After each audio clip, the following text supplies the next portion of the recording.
Je crois que 85 kg d'héroïne et 9 kg de cocaïne sur une seule prise, sur investigation, c'est un beau record.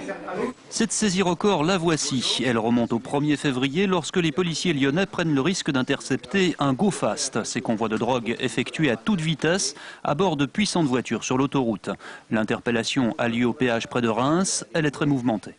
Ils ont forcé le barrage, effectivement, voyant qu'il y avait une herse pour les empêcher de passer. Ils ont percuté volontairement et de façon très violente des véhicules du service. Ils ont réussi ensuite à passer les herses et à s'enfuir sur une vingtaine de kilomètres, pratiquement sur les jantes, à des vitesses, je vous dis, allant jusqu'à 130 km/h, avant d'être interceptés dans les rues de Reims, après avoir détérioré certains véhicules en stationnement.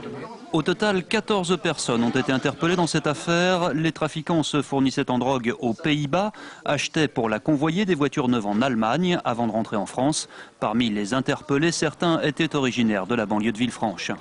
On a affaire à des jeunes de banlieue, des gens qui ont 25 ans, qui n'ont pas d'antécédents judiciaires très lourds et qui se sont progressivement développés une technique particulière dans l'importation de très grosses quantités à la fois d'héroïne et de cocaïne, plusieurs dizaines de kilos par opération.